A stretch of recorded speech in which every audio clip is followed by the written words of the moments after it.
할렐루야. 10월 셋째 주 예배 자리에 나오신 여러분 주님의 이름으로 축복하고 환영합니다. 오늘도 하루를 살아내는 것이 쉽지 않았지만 주님이 함께 계시기에 우리가 오늘을 살 수 있는 줄로 믿습니다.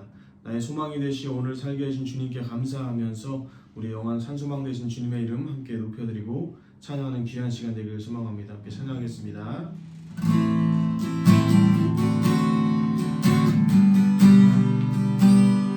빛이 없는 바다에 빛이 없는 바다에 홀로 남겨진 채로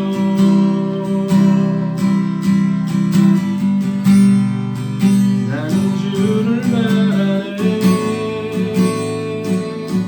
예수 내 손 잡아주시네. 빛으로 오신 그가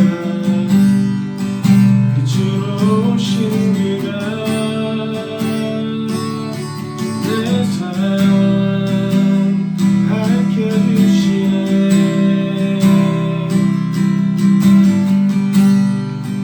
나는 주를 따르리 내 평생 주 사랑하리라. 세상은 날 버리고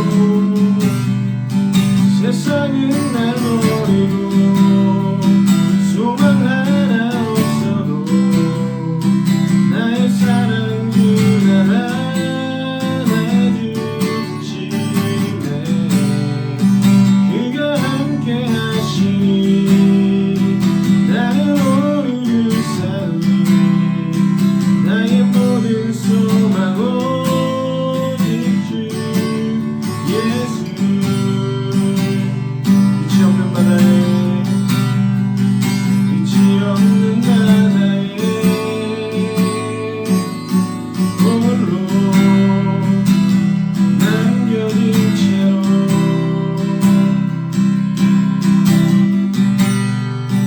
나는 주를 바라네.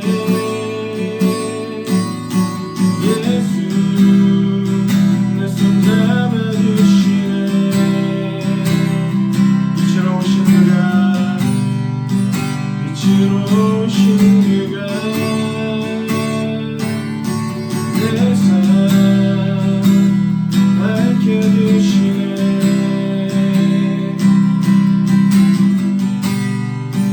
나는 주를 따르리 내 평생 주 사랑하리라. 세상은 날 버리고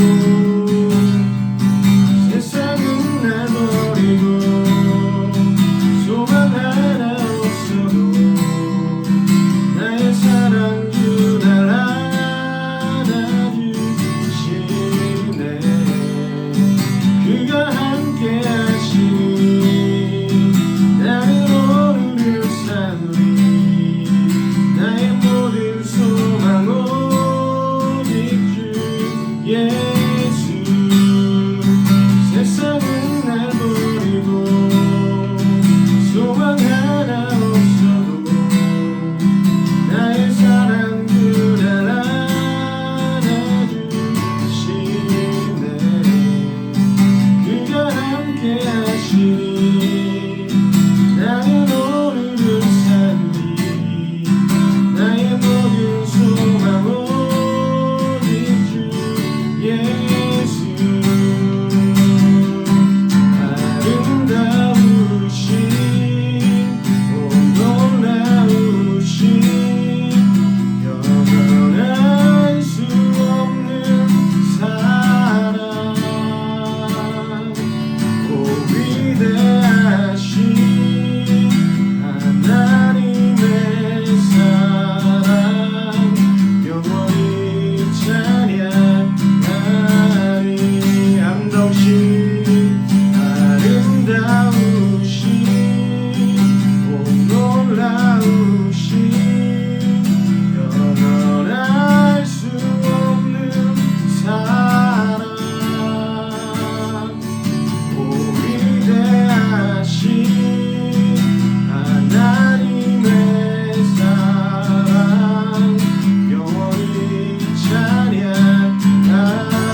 수 없는 은혜와 사랑에 감사합니다. 영죽을 우리에게 산 소망 되신 예수 그리스도를 보내주신 주님, 오늘도 우리의 삶을 은혜로 견인하시고 사랑으로 품어주시니 감사합니다. 말씀 가운데 깨닫게 하시고 듣게 하셔서 살아나게 하신 은혜를 소망하오니 성령의 은혜로 이 시간 우리를 가득 채워 주시옵소서. 이 시간 함께 기도하길 소망합니다. 함께 기도하겠습니다.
넘어지고 실수하고 낭망하고 죄의 자리에 있을 때도 있으나 그럼에도 주님을 소망하여 주님을 찾는 우리의 삶이 예배 자리에 있게 하시니 감사합니다.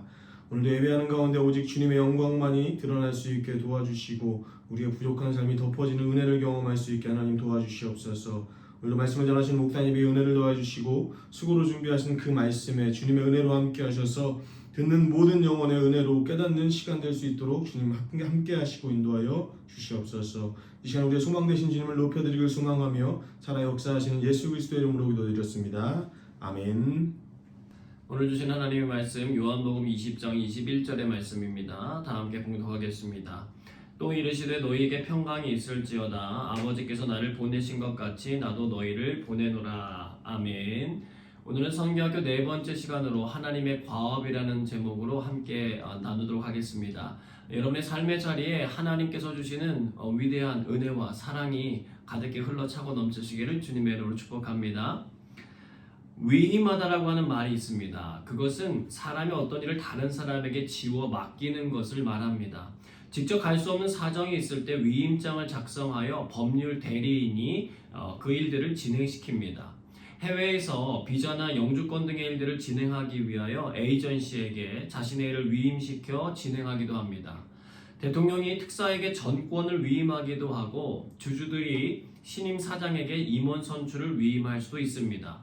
교회에서도 당회에서 세부적인 논의가 필요할 때에 기획위원회에 위임할 수 있습니다.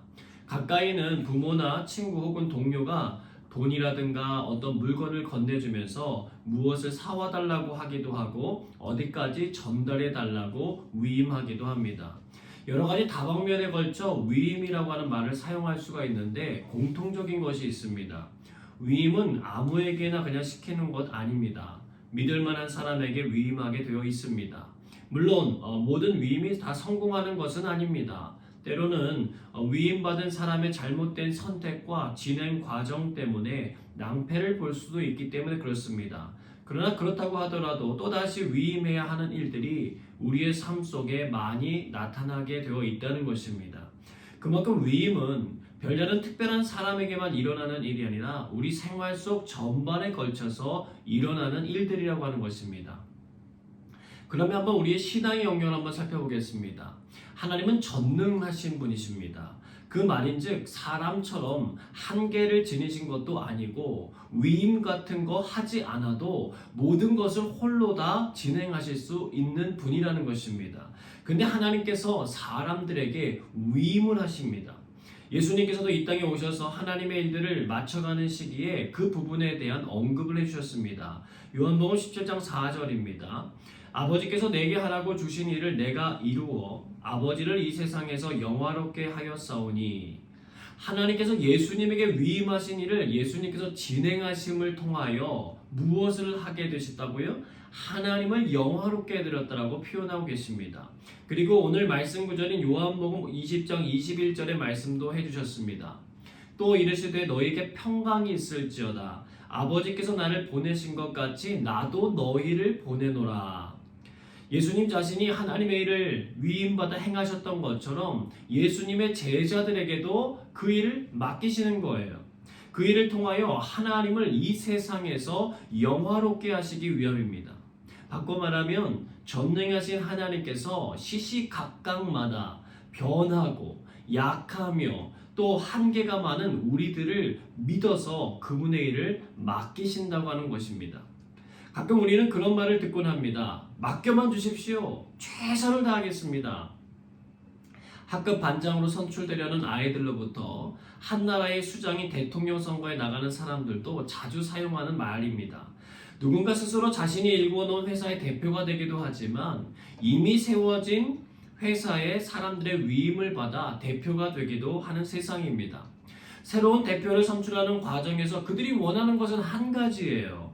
맡겨진 직임을 잘 감당해달라는 것입니다.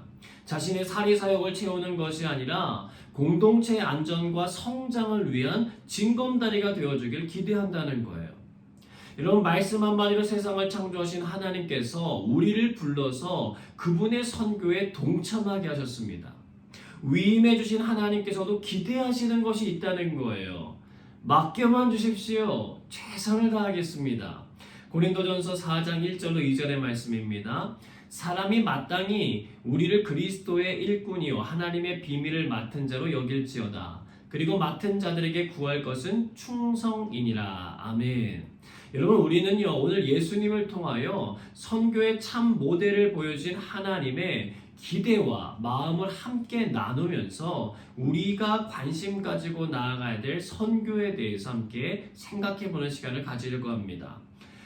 예수님의 전략적인 초점, 바로 예수님께서 이 땅에서 사역을 감당하시면서 보여주셨던 그 선교 전략에 대해서 먼저 좀 살펴보는 시간을 갖겠습니다.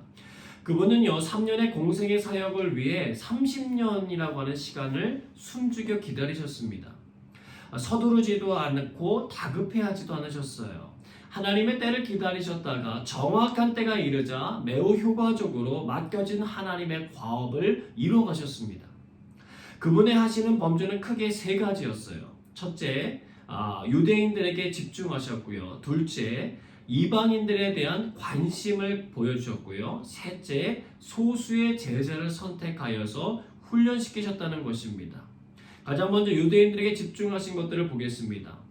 하나님은요 유대인들이 복음을 받고 이해하도록 구약의 오랜 시간 동안 수많은 예언들을 통해서 준비시키셨습니다.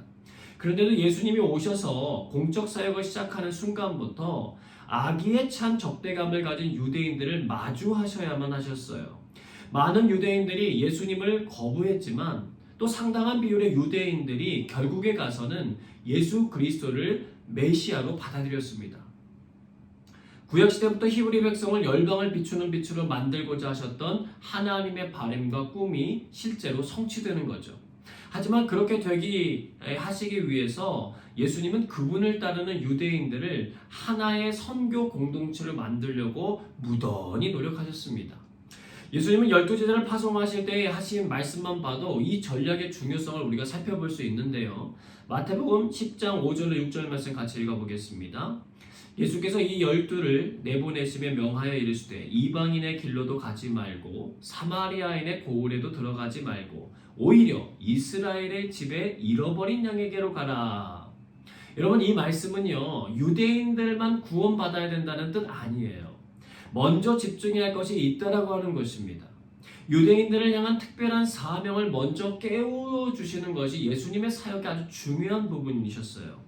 사도 바울도 로마서 1장과 2장을 통해서 먼저는 유대인에게요 그리고 헬라인에게 복음이 흘러가는 과정에 대해서 설명해주고 있습니다.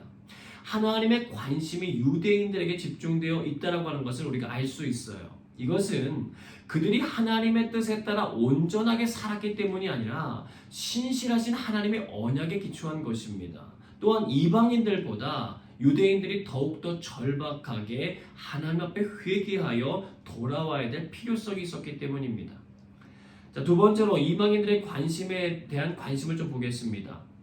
예수님의 공생의 사역 대부분은요 유대 지역 안에서 이루어졌어요. 그렇지만 예수님은 이방인들과 여러 번에 걸쳐서 접촉하셨습니다. 마태복음 8장에 보면 가다라 지방의 귀신 들린 자를 고쳐주셨고요. 누가복음 17장에 보면 나병 환자 10명을 고쳐주시는데 그 중에 한 명은 사마리아인이었다라고 기록해주고 있습니다. 그리고 그 이방인만 돌아와서 예수님께 감사드렸던 것을 기록해주고 있죠.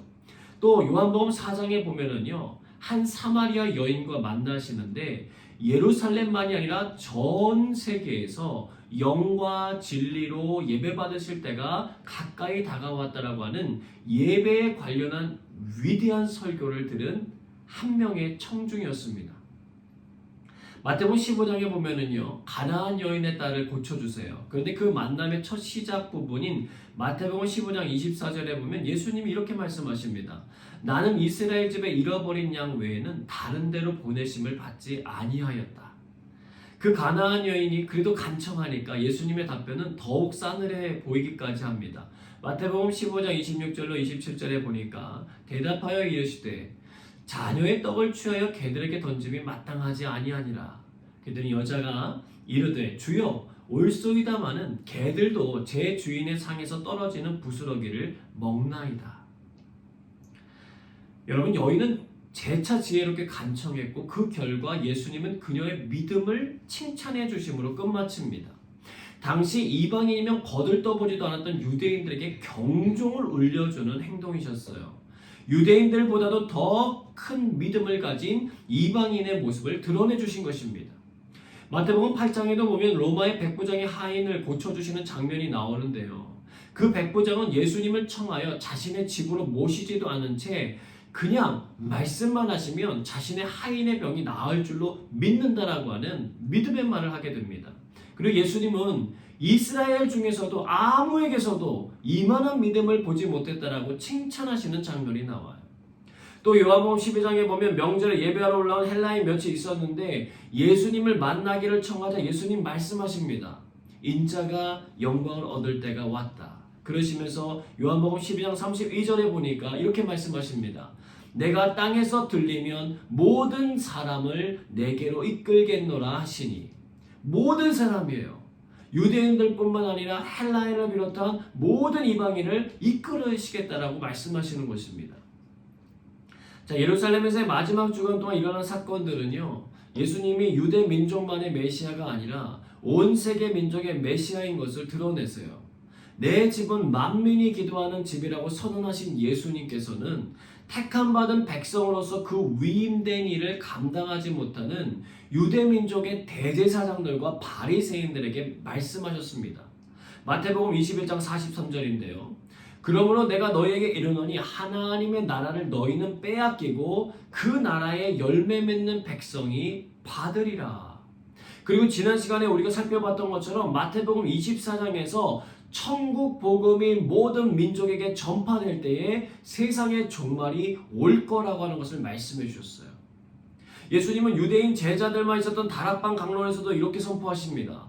마태복음 26장 28절을 보니까 이것은 죄 사함을 얻게 하려고 많은 사람을 위하여 흘리는 바 나의 피 곧 언약의 피니라.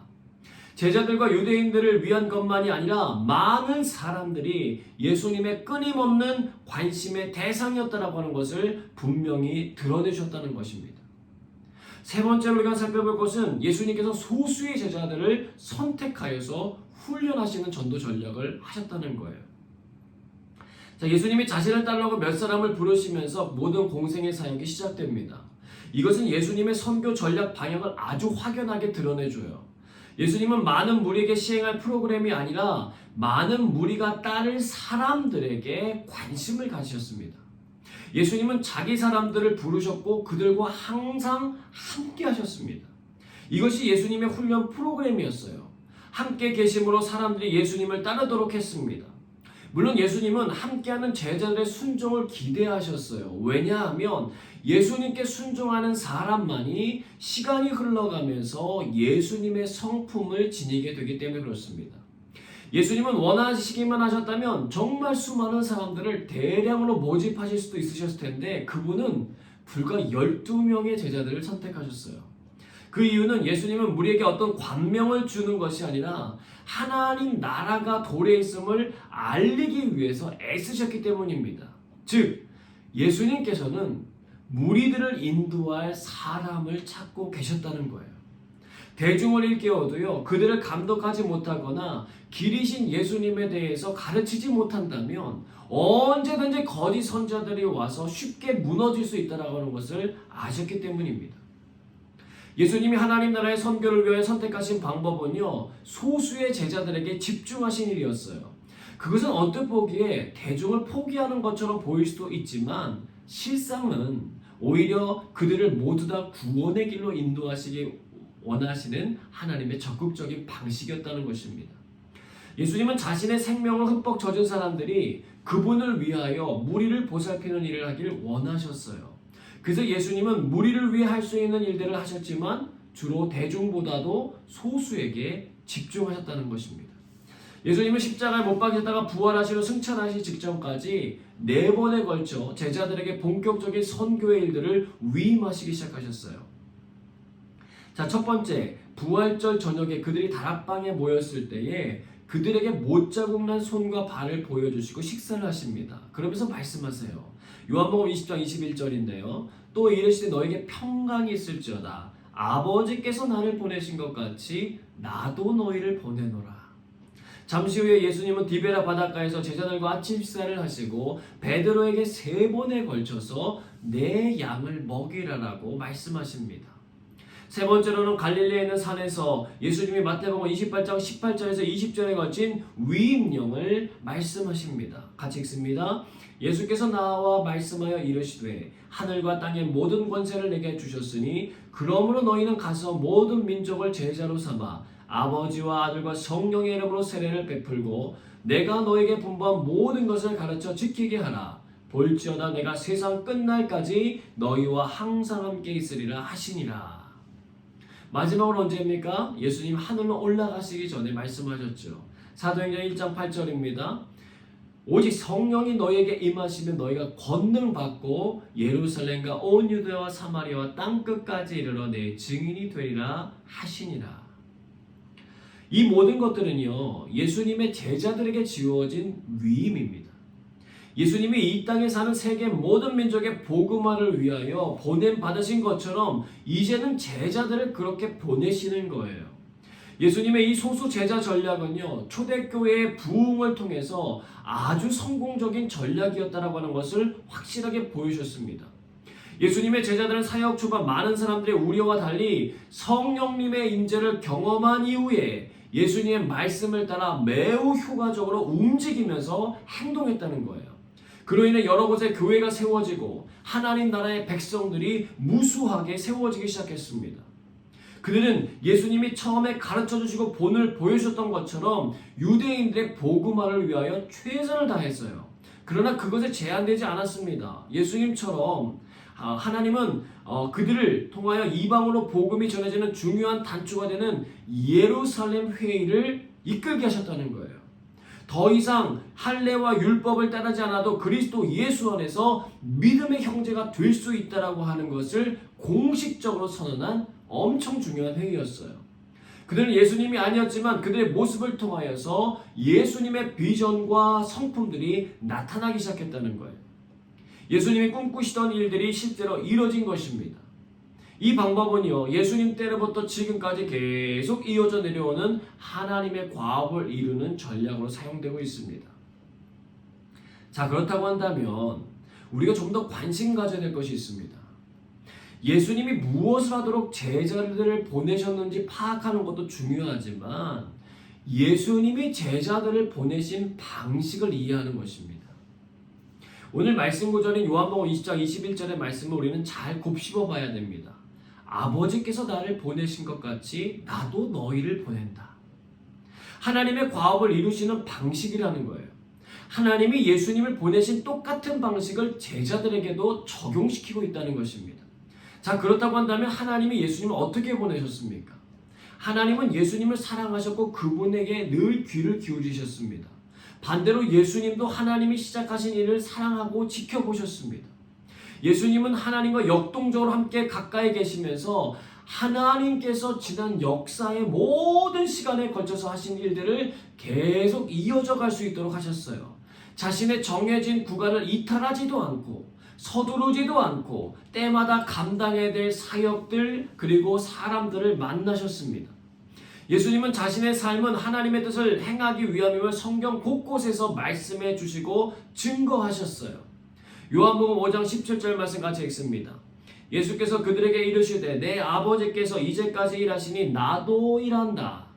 19절도 보겠습니다. 그러므로 예수께서 그들에게 이르시되 내가 진실로 진실로 너에게 이르노니 아들이 아버지께서 하시는 일을 보지 않고는 아무것도 스스로 할 수 없나니 아버지께서 행하시는 그것을 아들도 그와 같이 행하느니라. 즉 예수님은요 주도권을 지니지 않으셨다는 거예요. 자신에 대한 그리고 자신이 하고 있는 일에 대한 하나님의 계시에 철저하게 의지하셨어요. 예수님은 하나님을 증거했고 하나님은 예수님을 통하여 일하셨습니다. 즉 하나님의 과업에 참여한다라고 하는 것은요 하나님의 방식을 알고 그 방식대로 일하는 것이 중요하다는 거예요. 그 모델이 되어주신 분이 예수님이신데 예수님은 같은 방식으로 제자들을 보내셨고 오늘날 저와 여러분들을 그 일로 부르셔서 여전히 파송하고 계시다는 것입니다. 따라서 우리가 관심을 가져야 되는 중요한 부분은 하나님의 길을 따르는 법, 즉 선교하는 것보다 그분의 뜻을 행하는 법, 그분의 마음을 아는 것이 중요하다는 거예요. 하나님은 우리가 사랑의 관계를 맺고 싶어 하신다는 것입니다. 하나님을 경험하는 삶, 그리고 영적 리더십과 같은 좋은 책을 저술한 헨리 블랙커비는 이것을 7가지의 단계로 나누어서 설명해주고 있어요. 그리고 그에 대한 우리의 반응이 어떻게 나타나면 좋은지도 밝혀주고 있습니다. 한번 생각하면서 들어보시기를 바랍니다. 첫째로는 하나님은 그분의 선교를 이루시기 위하여 언제나 당신 주변에서 일하신다는 거예요. 우리가 해야 될 일은 뭐냐면 하나님이 잃어버린 세상을 그분 자신과 화목시키기 위해 우리 가까이 있거나 멀리 있는 종족 안에서 무엇을 하고 계시는지 계시하시기 위해 만나 주실 것을 기대하면 되는 것입니다. 두 번째로 하나님은 당신과 더불어 진실하고 인격적이고 지속적인 사랑의 관계를 추구하신다는 거예요. 우리가 해야 될 일은 무엇입니까? 하나님이 우리를 약속과 순종의 언약 관계로 초청할 때 그것에 반응하면 돼요. 하나님은 어떤 과업을 위해서 단지 우리를 활용하시는 것보다 우리와 깊은 사랑의 관계 맺는 것을 더 많이 원하신다는 거예요. 세 번째, 하나님은 자신과 자신의 일을 당신에게 계시하실 때 당신이 그 일에 관여하도록 초청하신다는 것입니다. 우리가 해야 될 일은 하나님이 그분과 함께 선교하도록 우리를 그분 자신에게로 부를 때 그것에 반응하는 거예요. 네 번째, 하나님은 성경, 기도, 환경, 교회를 통해서 또 성령에 의해 자신과 자신의 목적, 자신의 길을 계시하기 위해 말씀하신다는 거예요. 우리가 해야 될 일은 우리가 다른 사람들을 대하시는 하나님의 방식을 배울 때에 하나님께서 그분의 선교를 위해 우리를 준비시키시는 것들에 대해서 반응하면 된다는 것입니다. 다섯째, 하나님과 함께 일하자고 하시는 그분의 초청은 언제나 믿음과 행동을 요구하는 믿음의 위기로 이끈다는 거예요. 우리가 해야 될 일은 하나님이 그분의 선교를 이루시도록 우리를 통해 가장 잘 일하실 수 있는 곳에 우리를 보내실 때에 순종하는 것입니다. 여섯째, 당신이 하나님의 방식에 따라 그분과 동역하도록 열어주는 삶의 변화를 이룰 때 하나님이 능력 부어주실 것을 기대하는 거예요. 우리가 해야 될 일은 하나님이 하고 계시는 일에 합류하기 위해 우리 삶에서 중대한 조정을 하는 것입니다. 일곱째, 하나님이 하나님 자신을 계시하시고 잃어버린 세계를 그분 자신께 화목시키기 위하여 그분의 선교에서 당신을 인도하실 것을 기대하라는 거예요. 우리가 해야 될 일은 뭐예요? 우리가 하나님께 순종하고 하나님이 우리를 통해 그분 일을 완수하실 때 경험으로 하나님을 아는 것이라는 거예요. 여러분, 그리스도인들은요 하나님 나라의 백성이고 그리스도 자신은 하나님 나라의 영원한 왕이십니다. 요한계시록 1장 5절로 6절 말씀 같이 읽어봅니다. 또 충성된 증인으로 죽은 자들 가운데서 먼저 나시고 땅의 임금들의 머리가 되신 예수 그리스도로 말미암아 은혜와 평강이 너에게 있기를 원하노라. 우리를 사랑하사 그의 피로 우리 죄에서 우리를 해방하시고 그의 아버지 하나님을 위하여 우리를 나라와 제사장으로 삼으신 그에게 영광과 능력이 세세토록 있기를 원하노라. 아멘. 우리는 임금들의 머리가 되신 왕 중의 왕 예수 그리스도와 협력자 관계로 부르심 받은 사람들입니다. 하나님이 우리를 거룩한 제사장 삼으신 것은요, 잃어버린 세상을 하나님과 화목하게 하시기 위함이세요. 그리스도와 관계를 맺는다는 것은 결국 그분과 함께 그분의 과업에 동참하는 것입니다. 예수님과 관계 맺고 있다면 선교에 참여하지 않을 수 없게 된다는 거예요. 예수님과 똑같은 방식으로 하나님의 선교를 이루는 일에 우리를 사용하고 싶어 하십니다. 그분이 하나님과 가졌던 친밀함의 방식 그대로를 우리에게도 허락해 주시기를 원하신다는 거예요. 놀랍고 감사한 이 거룩한 부르심에 감사함으로 나아가시기를 바랍니다. 자, 그렇다고 한다면 마지막으로 예수님은 자신이 잃어버린 자를 찾아 구원하시기 위하여 이 땅에 오셨다라고 말씀하셨습니다. 여러분, 잃어버렸다고 하는 것이 무슨 의미입니까? 여러분 혹시 잃어버려진다라고 하는 두려움을 경험해 보신 적이 있으신가요? 인적이 드문 산속에서 아니면 복잡한 대도심 한복판에서 길을 찾을 수 있다라고 하는 희망이 점점 희미해지면 사람들은 두려움을 느끼기 시작합니다. 거대한 몰이나 놀이동산에서 부모를 잃어버리고는 온통 눈물 범벅이 돼 얼굴로 미친 듯이 소리를 지르는 아이를 여러분 보신 적이 있으실 것입니다. 잃어버려진다, 혼자가 된다라고 하는 것은 엄청난 두려움이에요. 성경은 하나님 아버지 집에서 멀리 떠나 있거나 그분께로 되돌아가는 길을 찾지 못하는 사람들을 잃어버렸다라고 표현합니다. 예수님은 마치 목자 없는 양처럼 무력하고 절망에 빠진 채 그분께 몰려오는 사람들의 마음을 보시고는 긍휼하게 보셨어요. 덫에서 빠져나갈 길을 알지 못하는 것보다 더 최악은 뭐냐면 자기 자신이 잃어버렸다는 사실조차도 모르는 거예요. 그렇게 되면 구원도 찾지 않고요. 구원의 기회가 와도 인식하지도 못하고요. 구원이 제공될 때도 받아들이지 않기 때문에 그렇습니다. 바로 그들이 잃어버려진 존재들이라는 거예요. 하나님은 선하신데 왜 잃어버림이 존재하는 것일까? 그것은 하나님의 형상대로 우리를 지으셨을 뿐만 아니라 우리를 사랑하셨기 때문입니다. 말이 안 되는 것 같지만 잘 들어보세요. 우리를 프로그램된 로봇처럼 만드셨다면 우리는 잃어버림을 당하지 않았을 거예요. 문제는 우리가 자유롭게 사랑하고 사랑받도록 창조됐다는 것입니다. 하나님은 그 존재가 독립성을 가지고 사랑하게 하려고 그분의 사랑을 거부할 수도 있는 가능성을 감수하셨다는 거예요. 인류는 실제로 그 일을 선택했습니다. 하나님은 여전히 그분 성품에 따라 다시 돌아갈 길을 제시하세요. 예수 그리스도의 십자가 죽음이라고 하는 엄청난 대가를 치르면서도 그 일을 이루셨습니다. 하지만 이 선택 역시 강요가 아니라는 거예요. 사랑의 하나님은 사람들이 사랑으로 다시 그 일에 반응하여 나오기를 기다리신다는 거예요. 여전히 하나님을 거부하고 싶어하는 사람들은 그렇게 할 수 있게 두셨다는 것입니다. 이것이 그분의 선하심이에요. 우리가 해야 할 일은 10명 중 9명이 잃어버려지고 4명 중 1명이 탈출구에 대해서 들어본 적이 한 번도 없으며 2명 중 1명이 들을 수가 없는 세상에 나가서 탈출구가 되시는 예수 그리스도를 알려주는 것입니다. 지난 18일에요. 영국의 프리미어 리그의 토트넘과 뉴캐슬의 축구 경기가 진행되었는데요. 양팀의 선수들을 비롯해서 관중들은 온 신경과 마음을 모아서 각 팀의 승리를 위해서 경기에 임했습니다.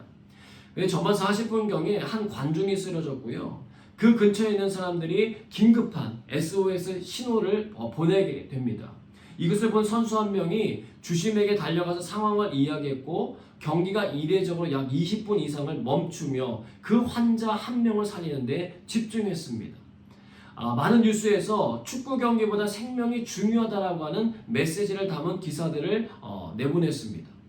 여러분, 그렇다고 한다면 우리들의 할 일도 분명하다는 거예요. 자신이 잃어버려진 것조차도 모르는 사랑하는 사람들에게 복음을 전해줘야 된다는 거예요. 예수님만이 구원의 길이라고, 예수님을 통해서 우리는 하나님과 다시 화목하게 될 수 있다라고 말해주는 것입니다. 우리에게 맡겨진 하나님의 과업은 단순한 일이 아니라 생명을 살리는 것이라는 거예요. 그 어떤 것보다도 중요한 위임이라고 하는 것입니다. 사랑하는 여러분, 오늘도 그 중요함을 깨닫고 그 일에 쓰임 받으시는 저와 여러분 모두가 되시길 주님 여러분 축복합니다. 함께 찬양하고 기도하겠습니다.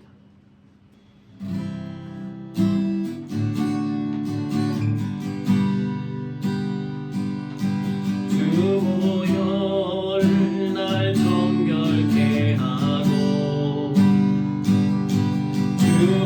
주보혈 날 자유케 하니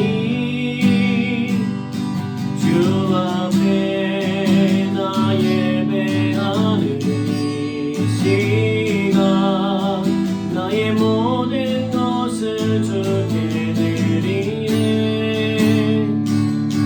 주의 손 날 위에 지키셨고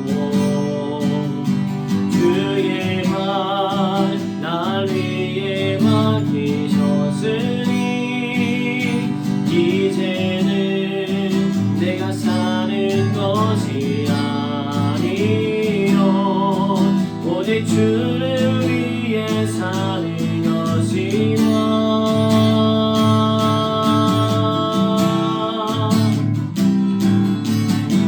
주의 손에 나의 손을 보게고 또 주의 발에 나의 발을 보게요. 나 주와 함께 죽고 또 주와 함께 살리라. 영원토록 주 위에 살리라. 주의 손에 나의 손을 보게고 또 주의 발에 나의 발을 보게요. 나 주와 함께 죽고 또 주와 함께 살리라. 영원토록 주 위에 살리라. 주 위에 살리라. 다시 한번 찬송이라. 주보혈 주보혈 날 정결케 하고 주보혈 날 자유케 하니 주 앞에 나 예배하는 이 시간 나의 모든 것을 주께 드리네. 주의 손 날 위에 지키셨고 주의 발 날 위에 맡기셨으니 이제는 내가 사는 것이 아니요 오직 주를 위해 사는 것이라. 주의 손에 나의 손을 주의 손에 나의 손을 보게고 또 주의 발에 나의 발을 보게요. 나 주와 함께 주고 또 주와 함께 살리라. 영원토록 주 위에 살리라. 주의 손에 나의 손을 보게고 또 주의 발에 나의 발을 보게요. 나 주와 함께 주고 또 주와 함께 살리라. 영원토록 주 위에 살리라. 주 위에 살리라. 이제 하게 기도합니다. 초대교회 제자들의 삶에 임하사 그들로 하여금 하나님의 위임을 이해하게 하시고 사랑의 관계로 이끄셨던 성령님, 오늘 우리들에게도 충만하게 임하사 하나님의 뜻이 우리의 삶에 이루어지게 하여 주옵소서. 함께 소리내어 기도하겠습니다.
계속해서 기도합니다. 하나님께서 우리에게 맡기신 잃어버린 영혼들을 돌아오게 하는 이 위대한 위임을 귀하게 여기지 않고 소홀히 여겼던 우리의 죄를 회개합니다.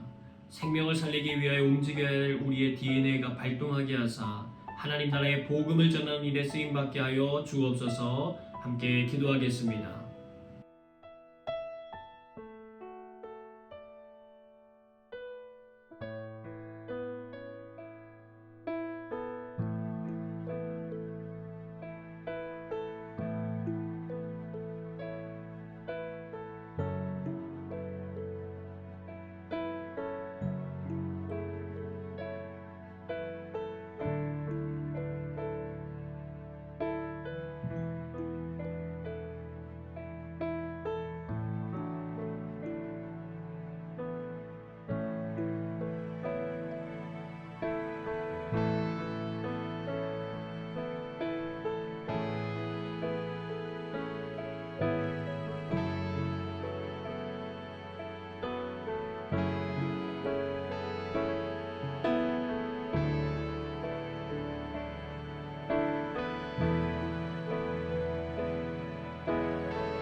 열방이 코로나로 인해서 고통 중에 있습니다. 주께서 은혜를 주사 코로나의 모든 상황이 잠잠케 하여 주시옵소서. 또한 열방 가운데 코로나만큼이나 지독한 죄에 대한 깊은 깨달음이 있게 하시고 그로 인하여 구원자 되시는 예수 그리스도를 찾는 은혜가 온 백성들 가운데 임하도록 주님 인도해 주옵소서. 함께 기도하겠습니다.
우리 교회를 비롯해 수많은 교회들을 세워주신 하나님, 구원의 방주 역할을 감당케 하여 주옵소서. 그리스도의 제자들이 왕성하게 일어나게 하여 주옵소서. 코로나의 상황과 관계없이 정금처럼 빚어지는 주의 백성들이 가득하게 하여 주옵소서.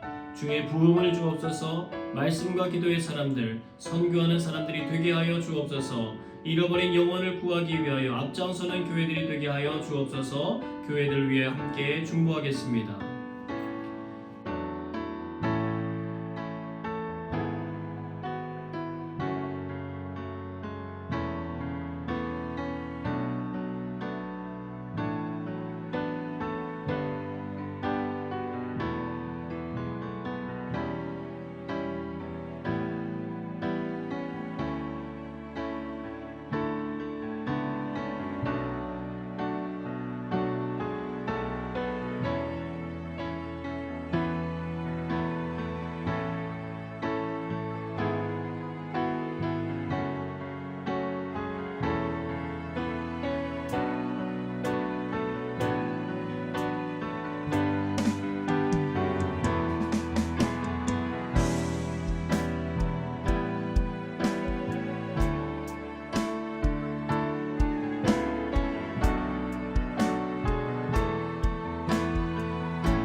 시간 조용히 주님의 음성을 듣는 기도하도록 하겠습니다.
우리 삶의 참된 목자가 되시는 선하신 하나님, 우리에게 가장 좋은 길, 가장 아름다운 길 예비하시고 그 의의 길을 걷게 하심에 감사합니다.